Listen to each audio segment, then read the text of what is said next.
Waalaikumsalam warahmatullahi wabarakatuh.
আজকে আল্লাহর ডাকে সাড়া দিয়েছে।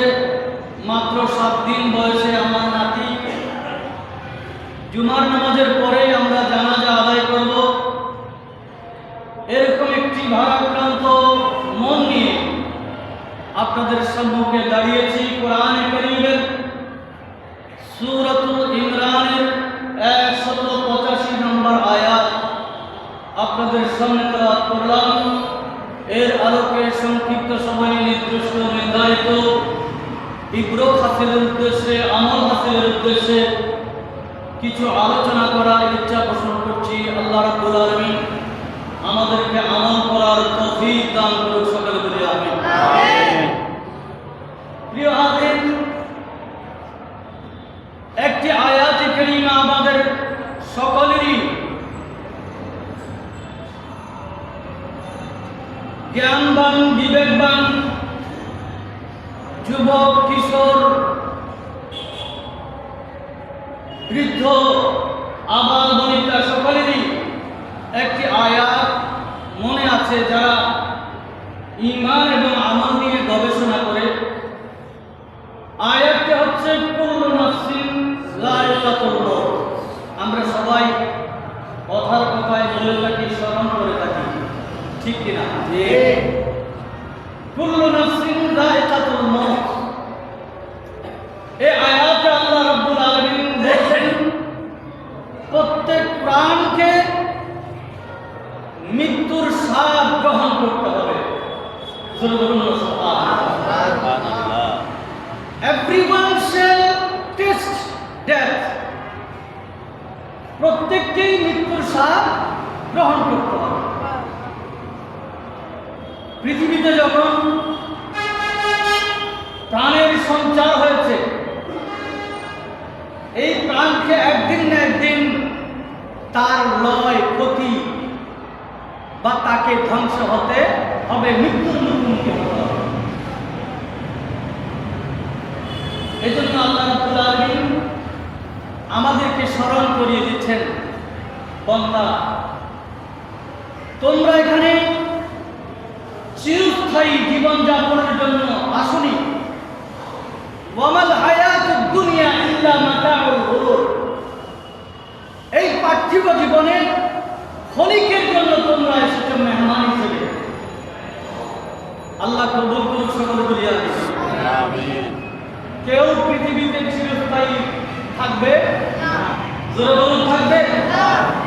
মানুষ যখন মারা যায় তখন যারা বেঁচে থাকে তারা ওই মৃত্যুর কথা স্মরণ করে, হায় আমাদেরকেও তো একদিন সেই পথে যেতে হবে। এই মৃত্যুর পরে মানুষের জীবন হবে চিরস্থায়ী জীবন। এজন্য আল্লাহ রাব্বুল আলামিন বলেছেন, আল্লাযী খালাকাল মাউতা ওয়াল হায়াতা লিয়াবলুয়াকুম আইয়ুকুম আহসানু আমালা। সুবহানাল্লাহ। আল্লাহ বলেন, আমি ওই সত্তা যিনি মৃত্যু সৃষ্টি করেছি। আল্লাযী খালাকাল মাউত ওয়াল হায়াত, এরপর জীবন দান করেছি। সুবহানাল্লাহ। আল্লাহ বলছেন প্রথমে যে আমি মৃত্যু সৃষ্টি করেছি, এরপরে জীবন সৃষ্টি দান করেছি। বোঝা যাচ্ছে মানুষ প্রথমে কোনো কিছুই ছিল না, মৃত ছিল। কি ছিল? মৃত ছিল। মৃত হলে অস্তিত্বহীন হয়ে যায়। মানুষ মরে তখন মানুষকে আর অস্তিত্ববান বলা যায় না, অস্তিত্বহীন হয়ে যায়। আল্লাহ প্রথমে মৃত্যুর কথা বলছেন এজন্য যে আল্লাহ সৃষ্টি জগৎ, সৃষ্টি বস্তু সৃষ্টি করার পূর্বে সে কোনো উল্লেখযোগ্য কিছুই ছিল না। লাম ইয়াকুন শাইআন মাযকুরা, উল্লেখযোগ্য কোনো কিছুই ছিল না। এরপর আল্লাহ বলছেন, আমি আল্লাহ সেখানে প্রাণের সঞ্চার দিয়েছি।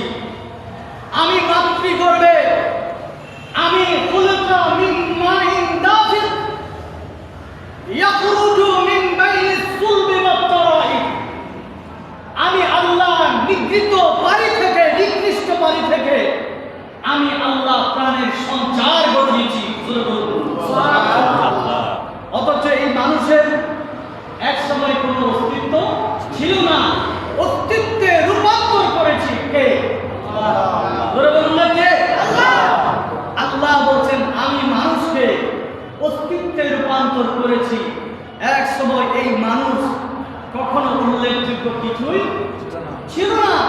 আমি যেই মাত্র তাকে প্রাণের সঞ্চার করলাম মাতৃগর্ভে, সে যখন মাতৃগর্ভে আস্তে আস্তে মানব রূপ ধারণ করলো, আমি আল্লাহ তাকে সেখানে রক্তপিণ্ড, রক্তপিণ্ড থেকে মাংসপিণ্ড, মাংসপিণ্ড থেকে হাড়ের জন্ম, তারপর আস্তে আস্তে সেখানে হাত, পাও, চক্ষু, নাক, কান, নাসিকা, জিহ্বা এগুলো যখন পূর্ণ অবয়ব দিতে লাগলাম, দিতে দিতে আল্লাহ, আমি আল্লাহ সেখানে যখন প্রাণের সঞ্চার করলাম এবং তাকে মাতৃগর্ভে ইনসেন্টিভ কেয়ার ইউনিটে আমি আস্তে আস্তে ধীরে ধীরে তাকে বড় করলাম।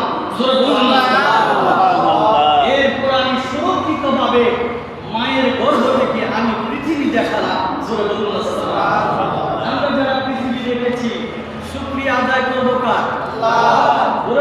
শুকরিয়া আদায় করবো কার? আল্লাহ রাব্বুল আলামিন আমাদেরকে এই পৃথিবী দেখার সুযোগ করেছেন। এই পৃথিবীতে এসে আমরা নিজেকে বড় গর্ব, অহংকার, দাম্ভিকতার সাথে এই পৃথিবীতে বিচরণ করি, জীবন যাপন করি।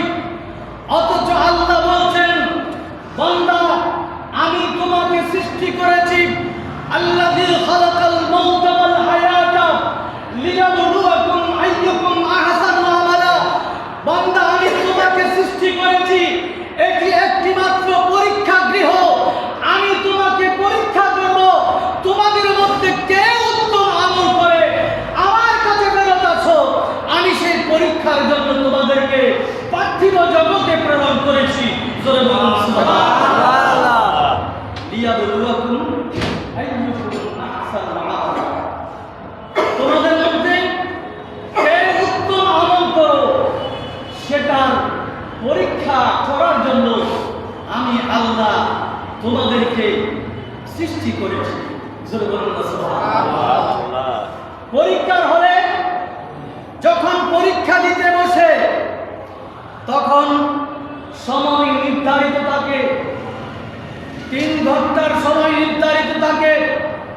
এই 3 ঘন্টার সময়ে সে যে আনসার করবে সেই আনসারের মাধ্যমে তার ফলাফল নিশ্চিত হয়। ঠিক কিনা? ঠিক কিনা?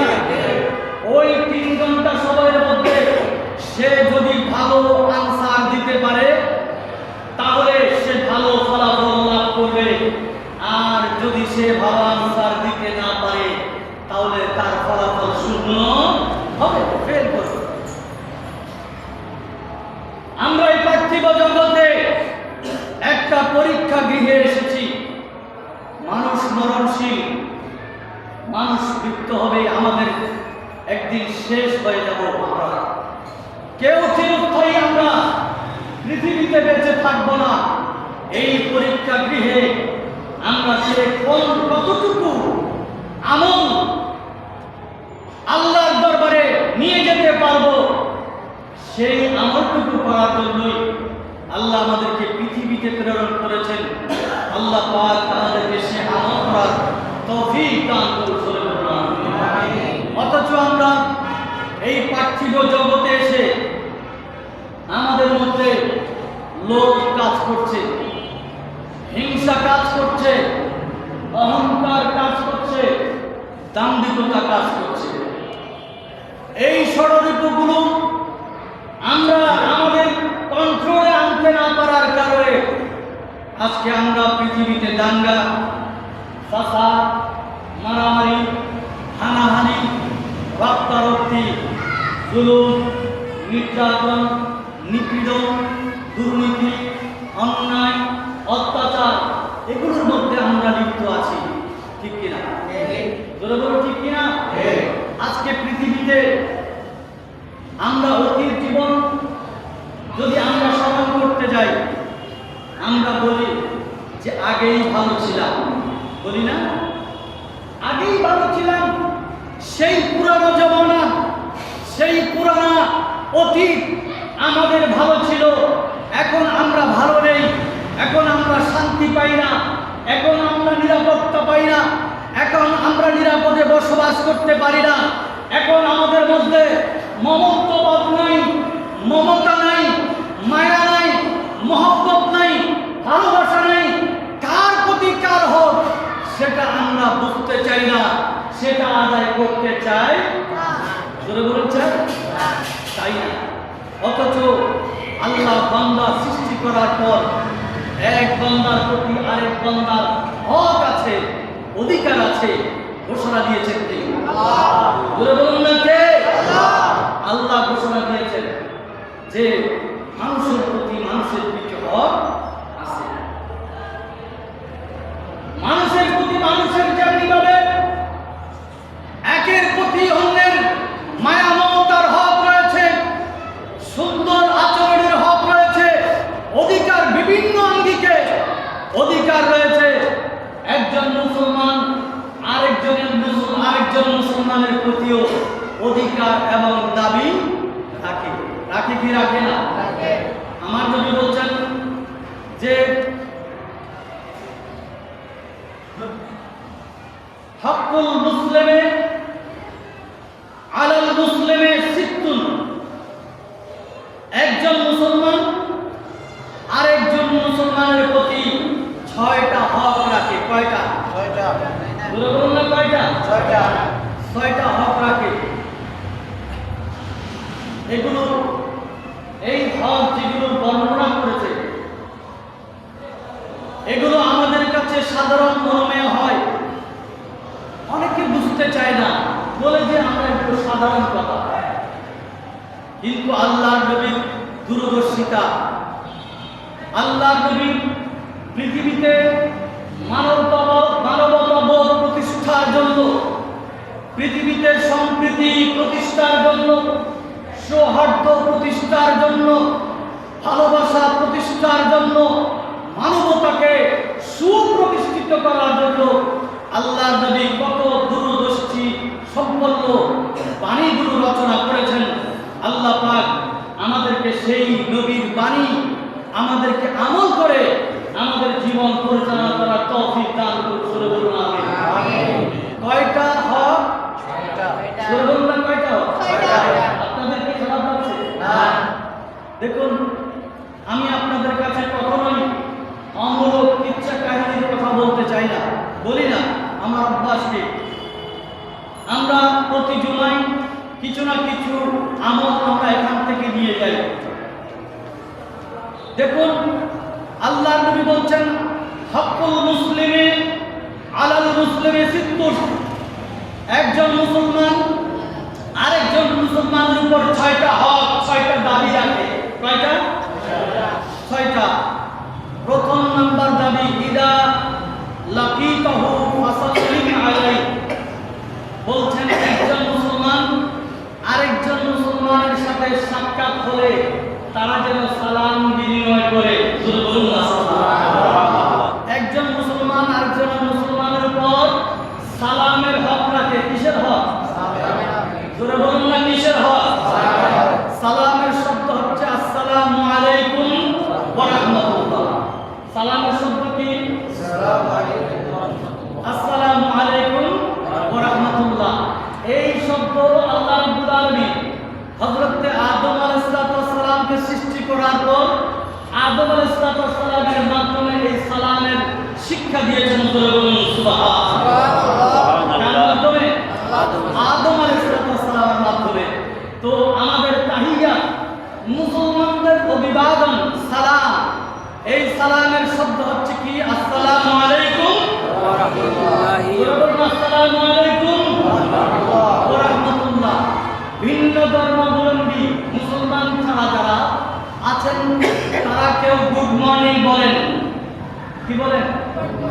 Good morning, good evening, good night, এভাবে করে তারা অভিবাদন বলে। আবার অন্য কেউ কোনো ধর্মের ওরা বলে নমস্কার। কি বলে? নমস্কার। দেখুন, তাদের শব্দ আর মুসলমানদের শব্দের মধ্যে পার্থক্য আছে না নাই? জোরে বলুন, আছে না নাই? দেখুন, আসসালামু আলাইকুম এই শব্দের অর্থ হচ্ছে আপনার উপর শান্তি বর্ষিত হোক। জোরে বলুন সুবহানাল্লাহ। বলে সুপ্রভাত। সুপ্রভাতের মধ্যে কোনো দোয়া আছে? অথচ এই সালাম এটা আল্লাহ পাক দোয়া শিক্ষা দিয়েছেন যে একজন মুসলমান আরেকজন মুসলমানের সাথে সাক্ষাৎ করে সে দোয়া করবে, আসসালামু আলাইকুম ওয়া রাহমাতুল্লাহ ওয়া রাহমাতুল্লাহ। এটা হচ্ছে একজন মুসলমানের উপর আরেকজন মুসলমানের দাবি। কি দাবি? এখন সালাম দেওয়ার পরে যিনি সালাম প্রথমে দিয়েছেন আর যিনি সালাম শুনেছেন তার উপর এখন ওয়াজিব হয়ে যাচ্ছে সালামের উত্তর দেওয়া। এই সালামের উত্তর দেওয়া, এই সালামের উত্তর দেওয়া, এটা হচ্ছে মুসলমানদের একটা হক, দাবি। আমার রাসূল বলছেন যে একজন মুসলমান আরেকজন মুসলমানের প্রতি যে 6টি হক রাখে তার মধ্যে 1 নাম্বার হচ্ছে সালাম। জোরে বলুন না সুবহানাল্লাহ। দ্বিতীয়ত হচ্ছে ওয়াইদা দাআকা ফাআজাবাহু, যখন কোন মুসলমান দাওয়াত করে সেই দাওয়াতে সাড়া দেওয়া, সেই দাওয়াতে সাড়া দেওয়া। যখন কোন মুসলমান নিমন্ত্রণ করে আমন্ত্রণ করে দাওয়াত দেয় ওই দাওয়াতে সাড়া দেওয়া একজন মুসলমানের প্রতি আরেকজন মুসলমানের হক। জোরে বলুন না সুবহানাল্লাহ। দেখুন আল্লাহ রাসূল সোশ্যালিজম, সামাজিকতা কিভাবে শিক্ষা দিচ্ছে একটু চিন্তা করুন। জ্ঞানবান ব্যক্তিরাই এগুলো চিন্তা করবে, গবেষণা করবে এবং ইবরত হাসিল করবে, তার জীবনে বাস্তবায়ন করবে। আল্লাহ তৌফিক দান করুন। আমিন। এরপর তৃতীয় নম্বর হচ্ছে ওয়াইদাস তানসাহাকা ফানসাহালাহু, যখন কোন মুসলমান আপনার কাছে এসে পরামর্শ চাইবে, সৎ পরামর্শ, তখন ওই মুসলমান আগন্তুক মুসলমানকে যে পরামর্শ চাইবে তাকে সৎ পরামর্শ দেওয়া, এটা মুসলমানদের হকের একটা অংশ। এখন তো আমরা কেউ কারো কাছে পরামর্শ নিতে গেলে আমরা সব পরামর্শ দেই না, আমাদের মধ্যে ওই প্র্যাকটিসটা নাই, সব পরামর্শের প্র্যাকটিস নাই। আমরা কুপরামর্শ দেই, অসৎ পরামর্শ দেই। আল্লাহ হেফাজত করুক। জোরে বলুন আমিন। এবারে কথা বললে অনেক লম্বা চড়া কথা মেসাল চলে যাবে। আমি এই সময়ে কোনো লম্বা মেসাল দিতে চাই না, শুধু শিক্ষার উদ্দেশ্যে আল্লাহ পাক যেন আমাদেরকে আমল করার সুযোগ দেন সে উদ্দেশ্যে আমি এই মুসলমানদের 6টি চরিত্র, 6টি অধিকারের কথা আপনাদের সামনে তুলে ধরছি। আল্লাহ পাক আমাদেরকে আমল করার তৌফিক দান করুন। আমিন। জোরে বলুন আমিন। তাহলে পরামর্শ দেওয়া এটা হচ্ছে মুসলমানদের একটা হক, দাবি। একটা কি দাবি? অথচ এখন পরামর্শের জন্য যখন যাবেন তখন আমাদের পরামর্শদাতারা ওনারা ফিস দাবি করেন। কি দাবি করেন? ফিস। আগে ফি দেন, তারপর আপনাকে আমি পরামর্শ দেব। এরকম আছে না নাই? আছে। এরকম অসংখ্য মেসাল আছে, আমি সেদিকে যাব না, সেগুলো দুনিয়াবি মেসাল। আল্লাহ পাক আমাদেরকে হেফাজত করুন। আমিন। এরপর 4র্থ নাম্বার ওয়াইদা আতাসা ফাহামিদাল্লাহ ফাসাম্মিতহু, যখন কোন মুসলমান হাসি দেয়, কি দেয়? হাসি দেয়, হাসি, তখন আলহামদুলিল্লাহ বলার সাথে সাথে তাকে যেন ইয়ারহামুকাল্লাহ বলে। এটা হচ্ছে এক মুসলমান আরেক মুসলমানের প্রতি দাবি রাখে। হাসি এটা আল্লাহর পক্ষ থেকে একটা নিয়ামত। এটা একটা কি? লক্ষ লক্ষ শরীরের জীবাণু একটা হাসির মাধ্যমে বের হয়। এজন্য আল্লাহ বলেছেন এই হাসি দেওয়ার সাথে সাথে হাসিদাতা যেন আলহামদুলিল্লাহ বলে। আলহামদুলিল্লাহ। কি বলে? আলহামদুলিল্লাহ। জোরে বলুন, কি বলে? আলহামদুলিল্লাহ। আলহামদুলিল্লাহ। আলহামদুলিল্লাহ এটা শোনার সাথে সাথে পার্শ্ববর্তী মুসলমান কি বলবে? ইয়ারহামুকাল্লাহ। কি বলে? ইয়ারহামুকাল্লাহ, আল্লাহ তোমার প্রতি রহম করুন। সুবহানাল্লাহ। দোয়া করা, একজন মুসলমান আরেকজন মুসলমানের প্রতি দোয়া করা, এই দোয়ার হক রাখে মুসলমান, এই দোয়ার হক রাখে মুসলমান। এরপরে ৫ম নাম্বার, ওয়া ইযা মারিদা ফাউদুহু, যখন কোন রোগী দেখো, রোগী রোগাগ্রস্ত বলে শুনো তুমি, তখন তুমি তাকে দেখতে যাও, তখন তুমি তাকে দেখতে যাও। এটাই হচ্ছে বাস্তব সুশালীন, এটাই হচ্ছে বাস্তব সামাজিকতা। আল্লাহ রাসূল এই সামাজিকতার শিক্ষা দিয়েছেন, এই সামাজিকতার শিক্ষা আল্লাহ রাসূল এমনভাবে দিয়েছেন, তায়েফের ময়দানে রাসূল করিম সাল্লাল্লাহু তাআলা আলাইহি ওয়াসাল্লাম যখন ইসলাম প্রচারের জন্য গেলেন, তায়েফ নগরী হচ্ছে ওই আরব রাষ্ট্রের একটা ধনী এলাকা, যেখানে বিত্তবানরা বসবাস করে। এই বিত্তবানরা সেখানে বসবাস করে। আল্লাহ রাসূল সাল্লাল্লাহু আলাইহি ওয়াসাল্লাম যখন সেখানে ইসলাম প্রচারের জন্য গেলেন, তিনি যখন সাহাবায়ে কেরামদেরকে নিয়ে ইসলামের তালিম দিতে যেতেন, ওই তায়েফের ময়দানে একটা মসজিদ আছে, যেই মসজিদের নাম মসজিদুর রাসূল সাল্লাল্লাহু আলাইহি ওয়াসাল্লাম। জোরে বলুন সুবহানাল্লাহ। এই মসজিদটা আল্লাহ রাসূলের হাতে গড়া মসজিদ, আল্লাহ রাসূলের হাতে গড়া মসজিদ। ওই মসজিদে আমার বক্সর ভাই আছেন, ওই মসজিদে আমরা সম্ভবত রমজান মাসে যখন উমরা করতে গিয়েছি, তায়েফ ভ্রমণে গিয়েছিলাম হুজ্জাজে কেরামকে সাথে নিয়ে, সেখানে আমরা ওই মসজিদের রাসূল সাল্লাল্লাহু আলাইহি ওয়াসাল্লাম ওই জায়গায় ইফতার করার সুযোগ পেয়েছি। আমার আরেক হাজী ভাই আসলাম সাহেব, উনিও সেই দিন উপস্থিত ছিলেন। ওখানে আমরা ইফতার করেছি এবং সেই মসজিদে আমি আযম মাগরিবের জামাতের ইমামতি করেছি। আল্লাহ রাসূল যেখানে যে মিম্বরে দাঁড়িয়ে নামাজ পড়িয়েছেন, সেই মিম্বরে আমি আযমকে আল্লাহ দাঁড়ানোর সুযোগ করে দিয়েছেন। আমার জীবনের বড় প্রাপ্তি, আল্লাহ কবুল করুন। বর্তমানে সেই মসজিদ বন্ধ, ওই মসজিদে ঢোকা যায় না, বাইরে থেকে দেখা যায়। তো ওই তায়েফের ময়দানে আল্লাহ রাসূল যখন তার হুজরা মুবারক থেকে ওই জায়গায় যেতেন, সাহাবায়ে কেরামকে নিয়ে তালিম দেওয়ার জন্য, ইসলামের দাওয়াত দেওয়ার জন্য যখন ওই মসজিদে যেতেন, তখন প্রতিমধ্যে একটা বুড়ি আল্লাহ রাসূলকে কষ্ট দেওয়ার জন্য যেন এই পথ দিয়ে না যায়, কাঁটা দিত। কি দিত? জোরে বলুন, কি দিত? কাঁটা দিত। আল্লাহ রাসূল প্রতিদিন সেই কাঁটা বিদ্ধ হতেন, কাঁটা সরিয়ে আল্লাহ রাসূল মসজিদে যেতেন। জোরে বলুন সুবহানাল্লাহ।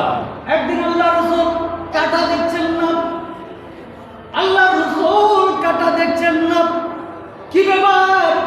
প্রতিদিন আমি কাঁটা বিদ্ধ হয়ে এই পথ অতিক্রম করি, আজকে কাঁটা নাই কেন, নাই কেন? তিনি লোকালয়ে জিজ্ঞাসা করলেন, আজকে কাঁটা নাই কেন? ওই লোকালয়ের মানুষজন বলতে লাগলো, যেই বুড়ি আপনাকে কাঁটা দিত, ওই বুড়ি অসুস্থ হয়ে বিছানায় পড়ে আছে, আজকে কাঁটা দিতে পারে না, বিছানা থেকে উঠতে পারে না। আল্লাহ রাসূল দেরি না করে ওই বাড়ির গৃহে, ওই বুড়ির গৃহের মধ্যে চলে গেলেন এবং বুড়িমাকে দেখভাল করতে লাগলেন, তার সুস্থতার খোঁজখবর নিতে লাগলেন। দেখুন আল্লাহ রাসূলের শিক্ষা। সেই দুশমন হোক, সে আল্লাহ রাসূলের পথে কাঁটাবিদ্ধ করুক, আল্লাহ রাসূল সেটা দেখেন নাই। আল্লাহ রাসূলের অন্তরে কষ্ট দিত, শরীরের মধ্যে কষ্ট দিত, আল্লাহ রাসূল সেটা মাথায় রাখেন নাই। চলে গেলেন অসুস্থ রোগীর পাশে দেখা করার জন্য, সুস্থতার খবরাখবর নেওয়ার জন্য। এটাই হচ্ছে আল্লাহ রাসূলের শিক্ষা। সুবহানাল্লাহ। আল্লাহ রাসূল পৃথিবীতে তার জীবনকে আমাদের জন্য আদর্শ হিসেবে প্রতিষ্ঠিত করেছেন। তার গোটা জীবন আমাদের জন্য আদর্শ। আল্লাহ রাসূল আবার বলে গেলেন, একজন মুসলমান আরেকজন মুসলমানের প্রতি যেই দাবি রাখে, এই দাবির মধ্যে পঞ্চম দাবি হচ্ছে কোন মুসলমান যদি অসুস্থ হয়ে পড়ে তাকে দেখতে যাওয়া। এটা হচ্ছে মুসলমানদের একটা হক। মুসলমানদের হক। অথচ আমরা এই আমলগুলোকে তুচ্ছ তাচ্ছল্য বলে করি, সময় পাই না, ঠিক না? সময় পাই না। অথচ এই আমলগুলো একটা সামাজিকতা প্রতিষ্ঠিত করার জন্য, সুন্দর সমাজ, সম্প্রীতির সমাজ, সৌহার্দ্যের সমাজ, মানবতার সমাজ প্রতিষ্ঠিত করার জন্য এগুলো কতই উত্তম আদর্শ। চিৎকার করে বলুন সুবহানাল্লাহ। আল্লাহ পাক আমাদেরকে এই আমলগুলো আমাদের জীবনে বাস্তবায়ন করার তৌফিক দান করুন। আমিন। জোরে বলুন না আমিন। আমিন। ষষ্ঠ নাম্বার হক। ষষ্ঠ নাম্বার হক, আমার রাসূল বলছেন ওয়াইদা মাতা ফাত্তাবিউহু। জোরে বলুন না সুবহানাল্লাহ। যখন কেউ মারা যায় তার জানাজায় উপস্থিত হওয়া, এটা হচ্ছে একজন মুসলমানের উপর আরেক মুসলমানের হক। জোরে বলুন না সুবহানাল্লাহ। কোথায় উপস্থিত হওয়া? জানাজায়, মৃত্যুকালে উপস্থিত হওয়া, এটা হচ্ছে একজন মুসলমানের উপর আরেকজন মুসলমানের হক, দাবি। অথচ এই আমলটুকু আমরা করার জন্য কেউ সময় পাই না। আমাদের সময় অভাব, অনেক অভাব। একজন মুসলমান মারা গেলে ওই মুসলমানের জানাজায় যাওয়াটা আমরা আমাদের নৈতিক হক মনে করি না। আমরা একটা লোকলজ্জার ভয়, যে আমি না গেলে কি বলবে, এ ধরনের একটা টেন্ডেন্সি নিয়ে আমরা জানাজায় উপস্থিত হতে যাই। কিন্তু অথচ ওই মৃত ব্যক্তি আপনার উপর হক রাখে, দাবি রাখে, তার জানাজায় উপস্থিত হওয়া। জানাজায় উপস্থিত হয়ে এটা কিরকম আমল, কিরকম আমল। আল্লাহর নবী এই জানাজায় উপস্থিত হওয়ার ফজিলত বর্ণনা করতে গিয়ে বলেন, যদি কেউ জানাজায় অংশগ্রহণ করে আল্লাহ রাব্বুল আলামিন তাকে এক কিরাত পরিমাণ সওয়াব দান করে। সুবহানাল্লাহ। বলবেন না সুবহানাল্লাহ? সুবহানাল্লাহ। কয় কিরাত? এক কিরাত। এক কিরাত। ইয়া রাসূলুল্লাহ, ইয়া হাবিবাল্লাহ, এক কিরাত পরিমাণ বর্ণনা করলেন। এই কিরাতের পরিমাণ আমরা জানি না। এক কিরাত পরিমাণ কতটুকু আমরা জানি না। ইয়া রাসূলুল্লাহ, আমার রাসূল বর্ণনা করছেন, ও আমার সাহাবায়ে কেরাম, তোমাদের সামনে উহুদ পাহাড় আছে। মদিনার মসজিদে নববী থেকে 3 কিলোমিটার দূরে উহুদের পাহাড়। যে উহুদের পাহাড়কে আমার নবী ভালোবাসতেন। জোরে জোরে বলুন সুবহানাল্লাহ। আমার নবী বলেন, উহুদকে আমি ভালোবাসি আর উহুদ আমাকে ভালোবাসে। আমার নবী বর্ণনা করছেন, এই কিরাত জানাজায় উপস্থিত হলে এক কিরাত পরিমাণ সওয়াব পাওয়া যায়। এই কিরাতের সওয়াব বর্ণনা করতে গিয়ে আমার নবী বলছেন, সাহাবায়ে কিরাম, তোমাদের সামনে উহুদের পাহাড় আছে। যে উহুদের পাহাড় 7 কিলোমিটার লম্বা। কয় কিলোমিটার? 7 কিলোমিটার। 7 কিলোমিটার লম্বা এবং 1050 মিটারের ঊর্ধ্বে এই পাহাড়। 1050 মিটারের উপরে এই উচ্চতা 7 কিলোমিটার লম্বা। এই যে উহুদ পাহাড় দেখছো, ওই কিরাত মানে এত পরিমাণ ওহুদের পাহাড় পরিমাণ সওয়াব আল্লাহ তোমাদের আমলনামায় লিখে দিবে। চিন্তা করতে পারেন সওয়াবের পরিমাণ কতটুকু, ওহুদের পরিমাণ, ওহুদের ব্যক্তি কতটুকু? 7 কিলোমিটার লম্বা, 1050 মিটারের ঊর্ধ্বে এটার উচ্চতা। এরকম একটা পাহাড় পরিমাণ সওয়াব ওই জানাজায় উপস্থিতকারীকে দেওয়া হবে। আমরা এই জানাজার আমল কখনো ছেড়ে দেব না। জোরে বলুন, ছেড়ে দেব? কান্না করবেন একটা জানাজায় উপস্থিত হওয়ার জন্য। একটা জানাজায় উপস্থিত হলে তো বেড়া পার। এটা তুচ্ছ কোনো আমল নয়, কিন্তু আমাদের সমাজে একটা ট্রেডিশন হয়েছে জানাজা এটা একটা তুচ্ছ বিষয়। সবাই বলেন নাউজুবিল্লাহ। আল্লাহ পাক আমাদেরকে আজকে নসিবি দিয়েছে।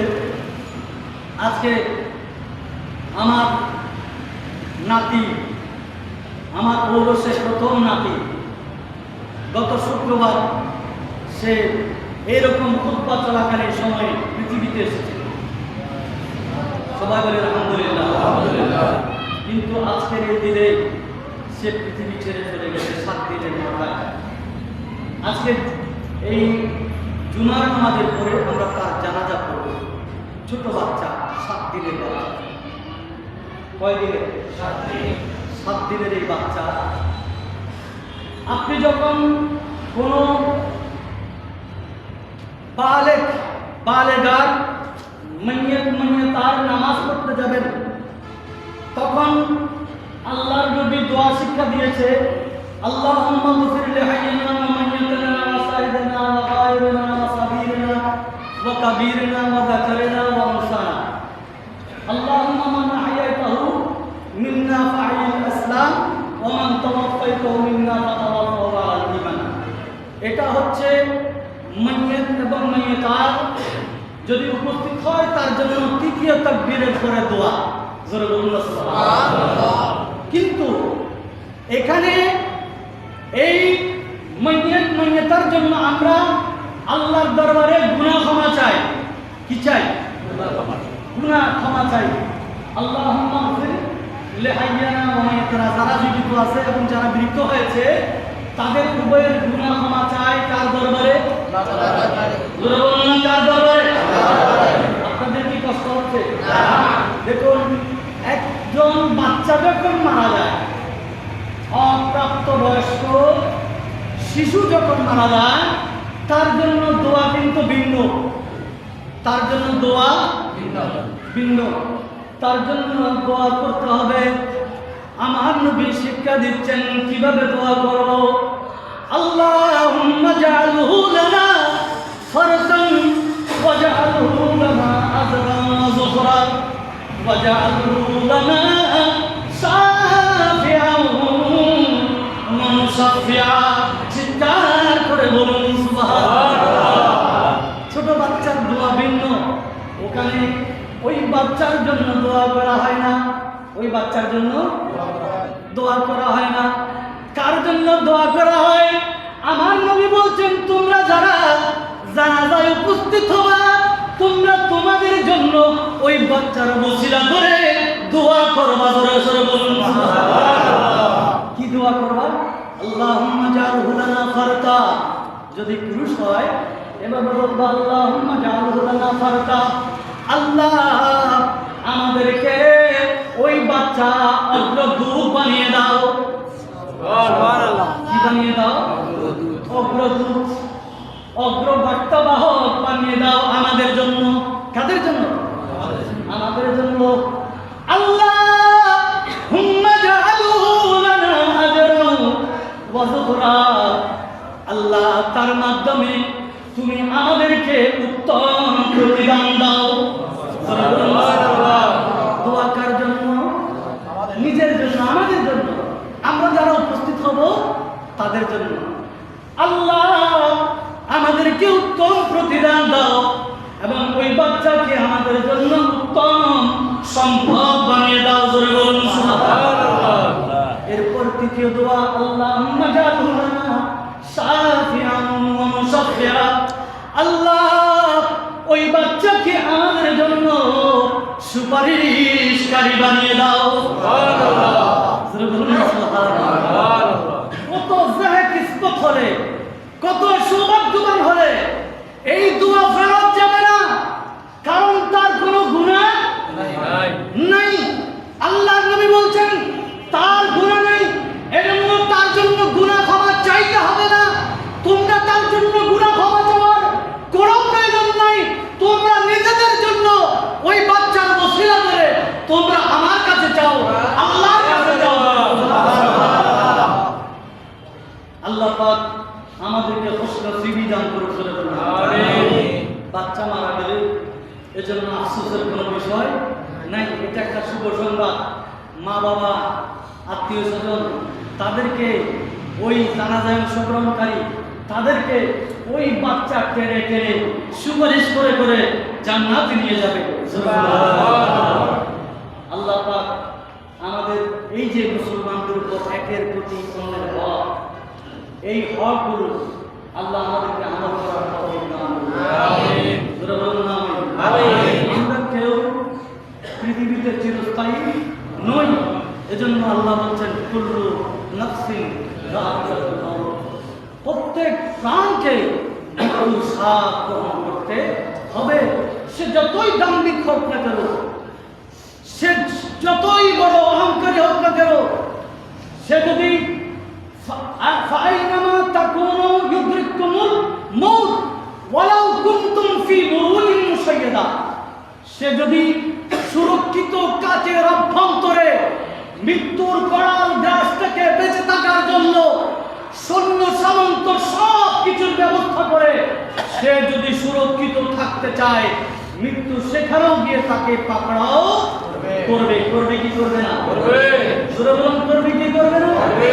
মৃত্যুর হাত থেকে কেউ রক্ষা পাবে না। মৃত্যু কারো আগে হচ্ছে, কারো পরে হচ্ছে। তুই আগে রওয়ানা, তুই পিছে রওয়ানা। সবাইকে একদিন আল্লাহর কাছে যেতে হবে ফেরত। আমরা এসেছি আল্লাহর কাছ থেকে, আবার যেতেও হবে আল্লাহর কাছে।